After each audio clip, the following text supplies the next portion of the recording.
kalau kita bicara obligasi itu memang ada yang dijual untuk ke masyarakat, ke retail. Cuman jumlahnya terbatas gitu. Dulu investasi bodong itu 1 bulan 30%, Pak. Siapa yang nggak kepengen? Dia mengatakan Indonesia itu kan negara Islam terbesar. Betul. Sebenarnya ya yang paling penting dalam konteks ekosistemnya syariah itu memang pribadi masing-masing. Dan kuncinya itu ada di otoritas pengawasan. Kuncinya itu ada di OJK dan kuncinya itu ada di DSNI untuk syariah.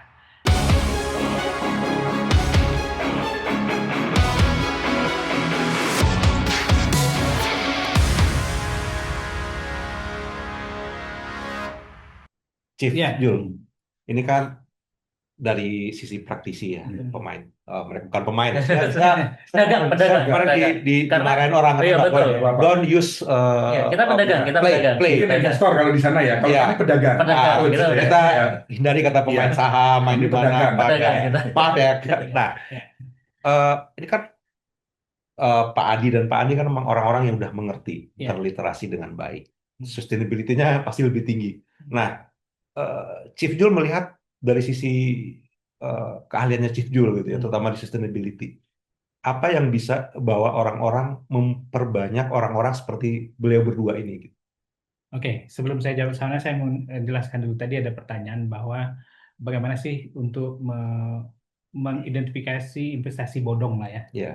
Ya, sebenarnya sudah dijelaskan tadi sama Chief Adi bahwa terapkan bisnis logik, kemudian legal dan apalagi di Halal. dan halal. Itu screening pertama. Tapi itu aja nggak cukup sebenarnya karena faktanya bahwa Betul. ternyata sudah daftar pun, diterapkan itu pun gagal juga akhirnya. Nah, pertama kalau menurut saya ya itu bisa itu men-screening tadi yang yang skema-skema Ponzi yang mungkin menyebar di media sosial ataupun dia di bawah tanah lah geraknya untuk menjerat orang-orang dengan literasi rendah. Dan itu sebenarnya pendekatannya langsung ke hukum sebenarnya. Mereka dari awal sudah punya niat jahat gitu. Betul. Mereka sudah memenuhi mens rea istilahnya dalam hukum. Jadi langsung dilaporkan aja ke penegak hukum untuk orang-orang seperti itu. Yang nakal-nakal Nanti mungkin dari komunitas bisa mengadvokasi ya untuk orang dilaporkan. Jadi kalau ada kasus langsung diadvokasi ke penegak hukum itu. Kalau dia tidak punya izin mengumpulkan dana masyarakat tanpa izin, itu udah kasus hukum itu. Dan Itu sesegera mungkin orang harus masuk ke penjara itu. Iya. Karena pasti sudah pasti niat awalnya itu udah skema Ponzi, walaupun dia nggak mengamankan seperti itu. Betul. Jadi sudah memenuhi mens rea. Jadi kita udah bisa laporin aja ya. Iya, udah ada niat jahat dari awal. Masanya banyak di belakang. Iya, walaupun nanti dia menggunakan ustadz atau apalah gitu ya. Ustadz dimanfaatkan. Dimanfaatkan. Ustadznya nggak tahu. Bukan hanya ustadz nih. Ini banyak brand ambassador yang mungkin dia punya popularitas ya atau influencer ya. Sebenarnya kami juga kita mengharapkan juga kehadiran Pak Dude Harlino hadir di sini, tapi beliau mengatakan tidak bisa hadir. Kita hargai itu bahwa memang influencer juga harus bertanggung jawab tentang apa yang dipasarkan mereka. Mereka tidak bisa lepas dari mereka itu dipercaya orang gitu. Tapi sebelum dia memasarkan sesuatu harus pastikan dulu ini benar nggak skemanya. Atau konsultasilah sama orang-orang yang tahu gitu sebelum menerima project. Kalau hubungi saya boleh lah. Saya bisa ukur ini atau mungkin sama komunitas-komunitas gitu ya. Influencer itu sebelum menerima suatu endorse untuk sebuah instrumen keuangan, bolehlah tanya sama orang-orang yang mengerti keuangan dulu gitu. Jangan langsung terima karena nanti bisa ikut dalam dianggap terlibat karena menerima keuntungan dari situ. Gitu. Kan dunia udah berubah ya. Boleh nambahin nggak? Karena ini menarik nih. Karena saya kebetulan kan ngikutin waktu mulai masuk ke sini ya. Karena Mas Dude Harlino kan sebenarnya mencoba dulu dia sudah mencoba, dia sebenarnya sudah stop. Artinya dia cuma nyoba kalau nggak salah berapa bulan lah, nggak sampai selesai. Nah setelah itulah terjadi over liquidity di sisinya si tadi. Jadi memang mungkin kalau beberapa influencer yang memang nggak nyoba, nah itu yang kita tanda kutip itu. Tapi kan agak sedikit bahasanya itu apa? Dimanfaatkan lah. Iya, Ini Ya, pahamnya saya si bilang influencer inilah gitu. iya, Ini eh, yang agak sedikit mengkhawatirkan kita gitu. Karena iya, ya tadi balik lagi. Sebenarnya bukan niat jahatnya si influencer yang ada influencer yang bahkan memang udah tahu ya, ini produknya iya, busuk, tapi dia tetap iya, tetap ya kayak misalkan judol lah. Ya udah tahu produknya produknya merugikan orang, tapi pinjol lah gitu. iya, Dia mau karena lumayan gede karena memang gede untuk gede. itunya. Nah, tapi ada juga yang niatnya baik karena wah ini aku udah ngalamin nih dan ini membantu banyak orang gitu kan. Hanya saja ya tadi salah oknumnya yang di dalam yang memang wah kayaknya kita terjadi over liquidity. Iya, Sayang kalau tidak dimanfaatkan iya, gitu loh. Konaannya mulai berubah menjadi iya. suatu itu ini mungkin diskusi namanya. kita udah berapa lama lagi produser? Iya, jadi tadi kan saya lanjutkan sedikit tentang bahwa pertama dari legal, logik, dan halal. Ah, ya. Nah, logik tadi kan sebenarnya bahwa marginnya itu fair gitu. Iya, betul. Jadi bukan tiba-tiba kita dapat untung 30% tanpa tahu dari mana datang 30%-nya. Itu harus Iya. tahu, harus cari tahu dari mana dia menghasilkan uang sementara kita deposito cuma di bawah 5% kan? Betul. Gitu. Iya, Kita apa? Sukuk ya 6-7%. betul. Iya.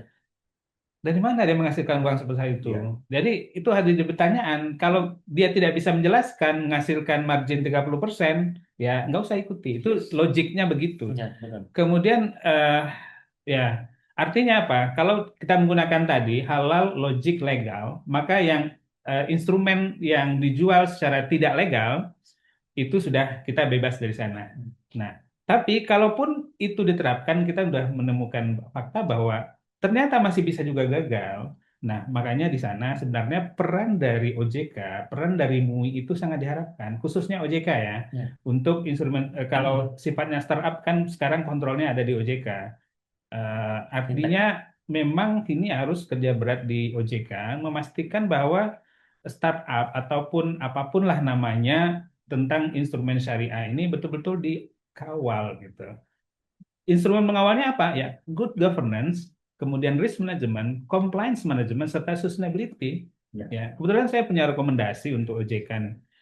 Untuk good governance misalnya, rekomendasinya tolong diperkuat integrasi antara OJK dengan DSN MUI untuk melalui platform digital terpadu. Jadi harus ini ya mau nggak mau kita sudah dunia udah canggih, harus platformnya terintegrasi antara Ya. OJK dan DSN MUI. Nah, Kemudian standarisasi laporan kepatuhan syariahnya dengan menggunakan standar tertentu lah. Sudah ada standarnya. Kemudian tingkatkan literasi tata kelola syariah bagi direksi dan komisaris di pengelola dana syariah tadi, pengelola instrumen syariah. Kemudian itu di sisi governance. Dari sisi risk management, rekomendasi kami adalah implementasikan syariah risk management framework. Itu sudah ada frameworknya sesuai dengan IFS Series 1 dan IFS 15. Kembangkan stress testing skenario syariah spesifik, misalnya purification risk, kemudian akad yang mismatch itu harus di exercise gitu secara reguler oleh pengelola instrumen syariah. Kemudian bangun early warning system berbasis AI. Sekarang udah canggih AI. Nah, kebetulan kita di CQRS juga menyediakan layanan AI. Nanti bisa kita dukung lah ya apa yang dimau OJK untuk memonitoring kepatuhan portfolio. Jadi udah bisa dideteksi kalau satu instrumen apa namanya AI sangat membantu lah untuk menyelesaikan pengawasan masukan pengawasan. Itu dari sisi risk management. Dari sisi compliance, rekomendasi kami adalah percepat adopsi framework AAOFI, apa itu? governance standard. Itu semacam standar governance untuk bisnis syariah nomor 1 sampai 8 secara bertahap. Itu framework compliance untuk di instrumen syariah. Kemudian harmonisasi antara Dewan Ekonomi Syariah (DES) dengan MSCI Islamic Index metodologi untuk menarik investor global. Jadi ini harus ada bridging antara framework standarnya DES-nya OJK atau dengan apa namanya otoritas yang ada di Indonesia dengan standar yang dimiliki MSCI biar align sehingga MSCI juga tertarik untuk invest. Jadi investor global itu juga tertarik untuk invest di instrumen Indonesia. Nah, Itu bridging ini selama ini belum optimal. Kemudian perkuat whistleblowing system Nah, tadi yang kita soroti Ya. bahwa walaupun sudah ada laporan OJK entah kapan diresponnya, sementara korban udah tambah terus gitu. Jadi harus lebih cepat, harus lebih gesit nih OJK. Saya sangat berharap kepada pimpinan OJK yang baru yang eh, sejauh ini sangat responsif ya menghadapi situasi yang ada, sehingga ke depan kita bisa bangun bersama-sama instrumen syariah ini, instrumen investasi syariah ini secara lebih apa namanya, lebih prudent dan lebih menguntungkan bagi semua pihak. Terakhir, yang skornya paling rendah tadi, 5/100 sustainability. Rekomendasi kami adalah kembangkan taksonomi keuangan syariah berkelanjutan selaras dengan ASEAN Taxonomy 2.0. Itu sudah ada framework-nya. Jadi tinggal kita kembangkan untuk kebutuhan Indonesia. Perluas CWLS sebagai instrumen pedoman, semacam framework untuk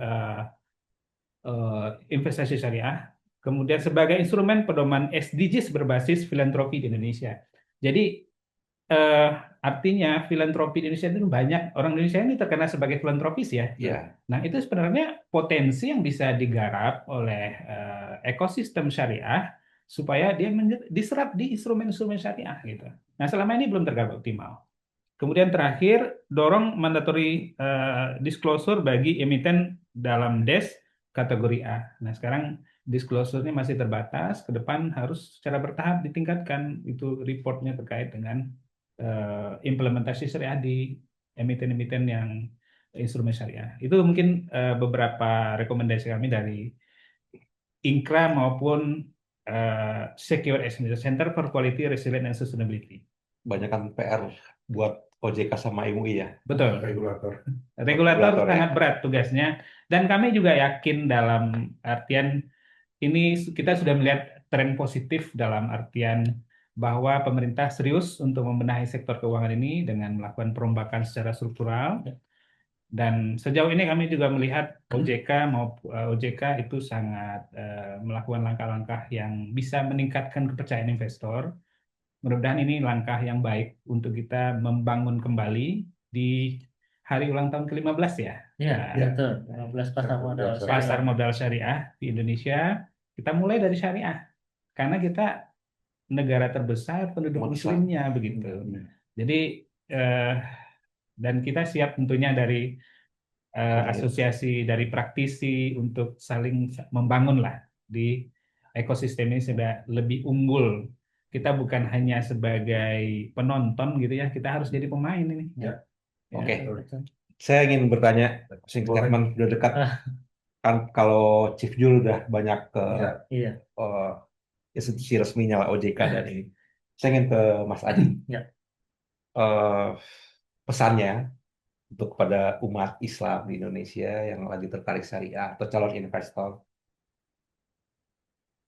Pesannya apa? Oke. Buat mereka yang FOMO atau yang udah berada di situ malah rugi gitu ya, cut loss mulu gitu. Apa pesannya? Terutama Gen Z yang sekarang tuh FOMO banget. Ya. Apalagi idola-idola mereka Betul. main saham, ya, Pasti. main kan. Fakta. Terus buat yang tua-tua seperti apa? Buat orang-orang yang kan sayang dia udah kumpulin uang pensiun punya Betul. tabungan tiba-tiba gone. Nah, Ya. dari Jadi sebelumnya terima kasih kita udah diundang di sini, satu kehormatan juga ya. Padahal ya kita cuma masyarakat biasa gitu kan, praktisi yang beliau justru udah Chief Jul ini dan Chief Jas yang memang udah bermalang melintang. Jadi kalau kami hanya melihat dari sisi resiko. Jadi ketika kita mau mempelajari sesuatu, taruh resiko itu paling depan. Kadang kita lupa belajar tentang resiko. Baik apapun, mau investasi, mau kita lagi perjalanan, kita traveling atau melakukan bisnis, itu yang kita lupakan itu resiko. Kenapa? Karena ada satu beban yang sebenarnya mereka lagi pikul. Apa? Yaitu kebutuhan. Saya butuh ini, saya butuh harus segera dapat uang. Saya butuh harus segera memenuhi hidup sehari-hari. Akhirnya apa? Mereka melupakan yang tadi namanya logik. Critical logic itu hilang gitu kan. Nah, di syariah saham ketika teman-teman baru join ke kami, terus tiba-tiba oke, ngelihat teman-teman di luar sana gitu. Dari 5 juta jadi 5 miliar gitu. Iya. Mungkin nggak mungkin orang di investasi bodong juga kita dari 5 juta bisa jadi 1 miliar gitu. Mungkin juga gitu kan. Hanya saja bagaimana resiko itu kita taruh di depan dulu, jangan di belakang. Sama dengan Itu investasi. keahliannya Nah, Abdul tuh. itu dia. Risk management dia Betul. ahli banget. Karena lupa banget orang itu ketika mau investasi, risk itu nggak taruh di depan, taruhnya di belakang. Nanti aja, kita lihat aja, kita jalanin dulu. Akhirnya apa? Ketika udah kejeblos, mereka baru belajar tentang resiko. Karena itu di teman-teman di Syariah Saham, yang selalu kita tekankan ketika mereka datang ke kami, itu kita tahan dulu, jangan emosi dulu. Mau masuk masuk pasar modal, ya harus dengan hati yang lega dulu, Nah, jangan buat Gen Z beban. gimana? Nah, kalau Gen Z memang mereka suka mengambil resiko karena Iya. usianya memang masih Terus muda idola banget mereka kan. flexing dulu Nah, gitu. betul. Nah, di syariah yang kita tekankan ke teman-teman Gen Z adalah kalau tadi dengan yang sudah gen milenial, gen boomer adalah Milenial resiko saya taruh depan. nggak terlalu menurut saya gen milenial udah kecapean Udah bayar KPR, kecapean baca KWR ya. sekolah anak Nah, segala macam. Gen Z yang kita tekankan adalah keberkahan. Oke. Jadi kita taruh dulu keberkahan di depan. Resiko mereka nggak, ya saya Ya, nggak ada resiko, saya iya. nggak. Saya malah justru Nggak ada. kalau saya mungkin saya dibalikin umurnya ke umur Gen Z, saya pasti akan ngambil resiko yang Sama. paling rendah gitu. Resiko yang paling tinggi Iya, justru iya. gitu kan, karena high risk high gain gitu Iya. kan. Nah, mereka kita tekankan keberkahan. Ketika ada teman-teman yang masih SMK Syariah lagi. ke kami datang belajar, kalian mau nyari uang itu buat apa?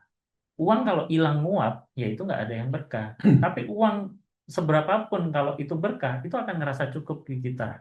Nah, itu Jadi yang keberkahan kita dulu, keberkahan dulu, baru resikonya nanti resiko, dipelajari. terus baru tactical Baru teknikal. lah, itu Itu teknikal. syariahnya sendiri. Iya, Bisa lah. sama Syariahnya di gitu. depan. Nah, Nah, Kita taruh di syariahnya depan. tadi keberkahannya kita taruh di Di depan. depan. Gitu, Nah, untuk kalau rem buat mereka. Mas Andi, Boleh. kalau enggak, saya kan Iya. di Gen Z Iya, milenial iya. gini. Oke. Saya fokus ini kan kayaknya kebapaan Oh, padahal masih milenial beliau. Bonus juga. Kan banyak ya tadi dibilang Facebook, Iya. ibu-ibu Iya. yang udah nggak Iya. terliterasi. Pesannya apa buat mereka? Biar nggak terjebak di investasi bodong. Kalaupun di investasi yang Oke. resmi, Hmm. pilihnya yang mana gitu? Ya, jadi kembali lagi saya kata kuncinya di critical thinking ya. Critical thinking itu orang biasanya di komunitas saya terutama di Jawa Barat yang banyak FOMO dari mohon maaf dari pengajian satu ke yang lain Iya. ibu-ibu gitu ya di Sunda itu teh. Jadi banyak kan mereka cuma ngikut-ngikut gitu kan. Jadi biasakan critical thinking yang benar atau enggaknya itu kita paling enggak punya ya mungkin belum punya knowledge, tapi at least kita punya feeling lah, punya insting lah. Ini orang benar apa enggak sih tadi yang sebenarnya disampaikan oleh coach tadi ya, oleh chief tadi ya, bahwa sebetulnya kalau to itu kita tanpa tahu investasi yang secara umum pun sebetulnya sudah bisa menelaah sebetulnya. Nggak mungkin deh kayaknya, walaupun kita minim literasi. Jadi kita memang harus mempertanyakan ke diri kita sendiri. Itu poin ke-1 critical thinking. Sekali lagi saya harus tekankan. Kedua, Spesifik mama gimana? iya, ya spesifik mama jangan langsung apa namanya ngikut. Oh iya benar, istri saya juga misalnya dipengaruhi temannya ini ikut Ya. ini aja, ikut ini Ya. aja. Jadi ya Anda pikirin dulu gitu loh. At least kalau nggak bisa, kalau memang belum punya ilmunya atau bingung tanya siapa, at least kamu do recheck gitu ya. Tabayun lah kalau di Islam tuh kita selalu ngecek gitu. Paling nggak ke Google lah, ke AI lah. Perlu Itu paling cek jadi gampang lah. penting ya. Betul, tapi kita ada evaluasi, ada effort untuk itu secara mindset. Nah, itu memang ya itu ya. Terus kemudian yang kedua tadi sedikit menambahkan dari Kang Adi tadi ya. Jadi bahwa apa namanya yang tadi mungkin belum sempat disampaikan bahwa pilihlah guru atau komunitas yang benar. Nah, itu yang paling susah sih sekarang karena informasi sudah berlimpah sekali. Terus sampai nggak tahu ini influencer yang benar atau enggak, berbayar atau enggak, udah nyampur semua. Nah, itu milihlah yang benar. Gimana tahu yang benar? Ya memang satu dari critical thinking dan coba menyaring. Coba menyaring satu diikuti. Oh, kok dia katanya gini ya? Kayaknya nggak make sense deh. Kayaknya yang satu tunggu true deh.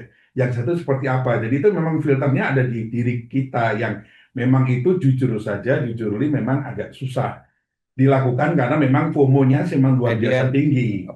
Iya. Literasi Betul. investasi juga penting ya. Betul. Kalau untuk yang ini kan saya pengen bagi segmen karena kan yang tadi Iya. anak Gen Z itu lebih Gen ke Z. FOMO. Iya, Iya. Mereka yang emang penting nggak dapat pernah uang risiko. aja lah yang Kalau penting. milenial Gen X tuh ini gen apa? Menurut saya udah mereka kreditnya udah banyak ya, Iya, iya, cicilan. betul. Nah, kalau untuk pensiunan gimana? Itu Untuk orang-orang yang kalau pensiunan kebetulan juga ranahnya kita karena kita sering didatengin. Ya, Iya, tapi iya. yang private ya, private. Iya, private. Saya, Mas, setahun lagi kita mau pensiun apa? Nah, ini sebelum ke sana sebenarnya sedikit aja bahas. Banyak korban di Jawa Tengah kemarin yang namanya koperasi BLN. Ini saya Oke. sebut aja gitu kan. Hmm. Iya. Karena itu sempat hampir mau kena ke orang tua saya sendiri. Nah, Tapi karena untungnya saya tahu, itu chat apa sih gitu di grup kok ramai banget. Kluntang klunting bahasanya gitu kan. Sampai itu beneran pensiun, uang pensiun dimasukin semua ke sana. kasihan ya. Wah, itu parah, Pak. Masih mending masih hidup. Itu masih mending masih hidup. Walaupun akhirnya apa? Mereka kehilangan rumah. Karena tadi gade aja, gade. Ambil pinjaman sehingga tertarik tadi 30% itu dulu leadernya kalau saya menurut ceritanya itu mungkin bekas Ponzi yang saya alamin dulu karena Ponzi itu pemainnya itu aja Iya, Pak iya. sebenarnya mereka hanya bikin mereka pengen jadi leader mereka bikin skema baru gitu ini koperasi koperasi apa sih kok bagus banget gitu kan masa iya bisnisnya macam-macam nah puncaknya kalau nggak salah mereka alasan dibeliin Bitcoin gitu. Hmm. Mana ada koperasi beliin Bitcoin? Logikanya, uang koperasi dibelikan Bitcoin. Gitu. Nah, itulah yang menjadi PR-nya kami di Syariah Saham ketika pensiun itu mau dikasihkan Oh, iya. semua, kita langsung jangan, Pak. Iya. Saya bilang stop. Dengan tegas saya bilang, nggak usah. Bapak ikhlasnya berapa dulu? Mau investasi hilangnya. Ya saya nggak ikhlas Mas, ya udah coba aja 1 juta dulu. Coba aja dulu. Iya. Itu rem itu yang paling penting untuk dana-dana pensiun tadi. Jadi ketika ada teman-teman yang pensiunan mau belajar tentang investasi, kita balikin ke hal yang basic dulu, Pak. Tentang 3. Apa? Saving, terus spend, sama sharing. Ini kalau di luar negeri bedanya ya, mereka sudah diajarkan di sejak SD. Di kita nggak ada. Nah, iya. Kita Itu baru pelajaran kuliah mungkin semester kecerdasan 1. finansial. Iya, itu yang Financial quotient. akhirnya mereka kan nggak ada. Saya juga nggak bisa nyalain orang tua saya nggak ngajarin finance kan. Saya baru tahu finance umur berapa? Umur 2014 kan 2015 belajar sendiri. 2010 saya baru belajar itu kan tentang finance itu. Artinya ya tadi ketika untuk pesan dari teman-teman yang mau pensiun, tolong dijaga benar. Jangan tertarik deposito. Udah simpan aja dulu. Nggak usah kemana-mana. Nggak usah dimasukin ke deposito. Ada yang lebih menarik gitu kan. Nah itu yang fungsinya tadi. Savingnya mau kemana? Ini yang perlu basic banget. Dan mereka pasti akan tipikalnya konservatif. Nggak usah nyari yang agresif. Hemat jantung kalau kata Iya, saya gitu iya, kan. iya.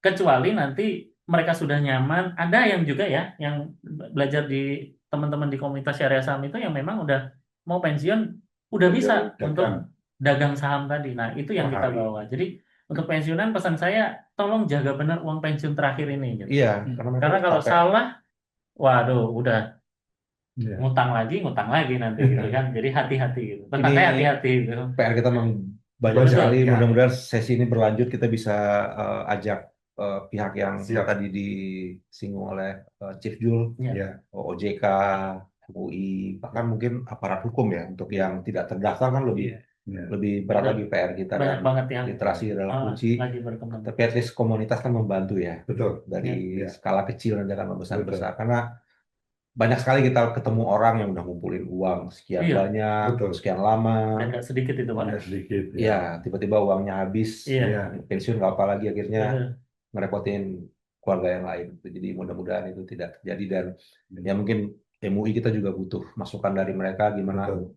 at least yang bawa-bawa ustadz. Saya percaya ustadz itu nggak ngerti Ya, kalau betul. dia lagi Sepakat dimanfaatkan. itu. Saya sepakat. Karena mereka nggak, ya ustadz orang baik lah, gitu. Ya. Nggak ada mereka main Satu saya. lagi selain ustazah, karena ini yang kejadian di koperasi itu katanya ustazah. Nah iya, gimana juga kita punya mungkin nanti program ustazah kalau diajak untuk bergabung ke Betul. sini ini karena mensreanya pasti nggak akan, saya percaya lah gitu, Iya. yang begitu. Karena sama niat awalnya mereka ustazah ini juga pengen ngebantu kan, Iya. karena dia nggak tahu tentang skema itu. Karena ya tadi mungkin omongan manisnya dan akhirnya ya mensreanya memang nggak kelihatan gitu kan. Dan untuk publik yang nonton ini jangan takut dengan kata syariah. Sebenarnya Betul. syariah itu untuk mengontrol. Betul. Memang ada orang-orang yang memanfaatkan Ya. kita ini. Oke, dari Chief Jul, Iya. closing statement. Baik, terima kasih, Chief. Jadi, pertama yang saya garis bawahi bahwa potensi pasar syariah atau investasi syariah di Indonesia itu sangat besar. Tapi kenapa belum berkembang? Karena memang kita belum menggarap secara serius. Baik dari kita posisi sebagai filantropis Ya, kita sangat dermawan Kita ya. negara paling Iya, Ya, jadi dermawan. itu bisa dermawan. dikelola. Jadi instrumen syariah itu bukan hanya bentuknya itu saja ya, bentuk instrumen itu ya. Wakaf juga termasuk Iya. bagian dari Betul. instrumen syariah gitu ya. Betul. Itu belum terkelola dengan baik. Cuma memang pengelolaannya, tata kelolanya harus diperbaiki Ya. sehingga terbangun trust Ya. di antara ekosistem yang terlibat. Nah, untuk memperbaiki tata kelola itu mau tidak mau memang itu harus dari otoritas yang berwenang. Dalam hal ini OJK maupun dari sisi syariahnya, dari sisi MUI, DSN MUI gitu. Perlindungan hukumnya dari apa? Iya, betul. Dari sisi hukumnya tadi dari penegak hukum. Nah, sehingga kita bisa mengoptimalkan ya potensi yang kita miliki dengan masyarakat Muslim terbesar, kemudian juga sifat dermawan, kemudian juga ya ini juga akan timbal balik kan, artinya orang berinvestasi mereka akan menumbuhkan kekayaan mereka sehingga kita membangun kesejahteraan bersama sebenarnya. Dan itu concern kami juga di INCRA, Indonesian Continuity and Resilience Association, di mana kita harus membangun ketahanan bangsa ini dimulai dari ketahanan dunia bisnis gitu. Ya. Kalau dunia bisnisnya resilience, maka otomatis bangsa ini resilience. Kalau dunia bisnisnya jorok, dunia bisnisnya rapuh, ya bangsa ini juga rapuh. Jadi ya mudah-mudahan bisa dipahami bahwa apa yang kami lakukan di INCRA maupun di Securitas Indonesia untuk cita-cita memperbaiki mulai dari kapasitas yang kami bisa mampu gitu ya dalam lingkungan bisnis kami, sebenarnya di INCRA itu juga praktisi-praktisi di masing-masing perusahaan. Kebetulan saya sendiri di perusahaan, maksudnya saya selain di INCRA itu pegawai di sebuah institusi pemerintah lah. Artinya kita di dalam juga memperbaiki, membenahi, kemudian kita juga merasa oh di masyarakat masih ada kekosongan, makanya kita bentuk asosiasi sehingga kita bisa berkontribusi lebih bagi masyarakat. Mudah-mudahan ini bisa secara bertahap kita bangun kesadaran di level masyarakat dan juga level pengambil kebijakan. Nah ini yang penting nih untuk pengambil kebijakan karena memang belum sepenuhnya menyadari juga bahwa oh ada kekosongan masalah ini gitu. Makanya mudah-mudahan dengan adanya podcast ini ataupun ada upaya-upaya lain dari teman-teman komunitas bisa semakin membangun kepercayaan untuk instrumen berbasis syariah ini, dan tentunya harus diiringi dengan pengawasan yang lebih bagus, lebih prudent, dan instrumen yang umum digunakan itu adalah instrumen good governance, instrumen risk management, instrumen compliance management, dan instrumen sustainability. Demikian, terima kasih. Terima kasih. Terima kasih Terima Pak Adi, kasih. Sobat Obrol Pak Andi dan Iya. Jul, Sobat, kita manggilnya apa nih? Obrol bisnis. Iya, obrol bisnis. Teman obrol bisnis apa? Rekan bisnis. Rekan bisnis, mudah-mudahan ini bermanfaat. Jangan takut untuk investasi, tapi perhatikan apa yang tadi disampaikan oleh tiga narasumber kita. Hati-hati tetap, cuan harus dijaga dan Berkah. terutama untuk kaum Gen Z. Ya. Semua sih ya harus Semua kita harus berkah kan. Jadi mudah-mudahan obrolan kita bermanfaat. Amin. Mudah-mudahan kita bertemu lagi dalam sesi berikutnya karena PR kita ternyata banyak sekali untuk investasi syariah ini. Saya tutup diskusi ini dengan mengucapkan alhamdulillahirrahmanirrahim. Wassalamualaikum warahmatullahi wabarakatuh. Waalaikumsalam.